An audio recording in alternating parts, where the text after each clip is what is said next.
2025 నుంచి 2026కు వృశ్చిక రాశి వారి జాతక పరిస్థితి ఎలా ఉంటుందో నేను ఈ వీడియో ద్వారా మీకు కొంత వివరంగా చెప్పడానికి ప్రయత్నిస్తాను.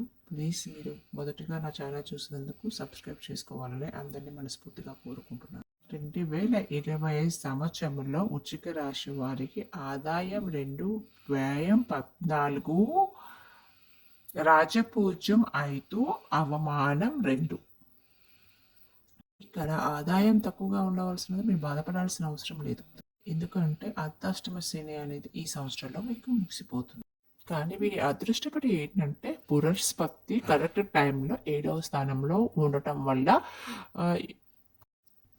బృహస్పతి శుభగ్రహం మనకి మొత్తం నవగ్రహాల్లో ఉన్న 9 గ్రహాలలో ఏ గ్రహతో ప్రతికూల ప్రభావం చూపించినా బృహస్పతి అనుకూలంగా ఉన్నాడంటే అన్నిటినీ దాటవేయగలుగుతారు.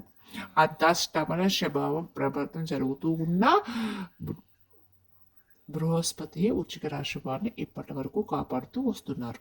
కేతు గ్రహం 11వ ఇంట్లో ఉంది. 11వ ఇంట్లో ఉండటం వల్ల మంచి చేస్తాయి అన్నమాట. గ్రహాలు ఎప్పుడైనా 11వ ఇంట్లో ఉంటే మంచి జరుగుతుందని. 2 గ్రహాలు అనుకూలంగా ఉన్నాయి కాబట్టి మీకు అంతే మంచి జరుగుతుంది. 2025 మార్చి 28వ తారీఖు నుండి ఒకలాగాను, మార్చి 29 నుంచి ఒకలాగాను ఉంటుంది.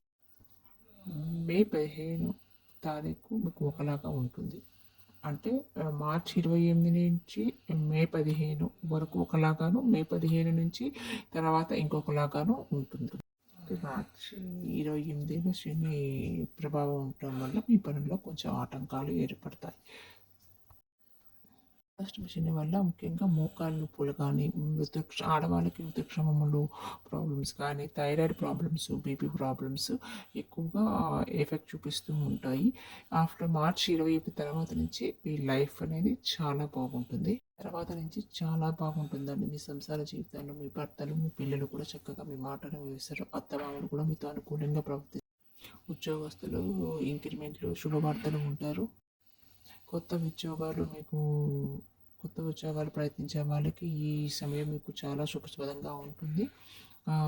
నూతన గృహప్రవేశాలను కూడా మీరు చేసుకుంటారు. మీ ఇంట్లో శుభకార్యాలను మీరు వింటారు. అలాగే మీరు ఈ సంవత్సరంలో ఖచ్చితంగా విదేశాలకు వెళ్ళే అవకాశాలు కూడా మీకు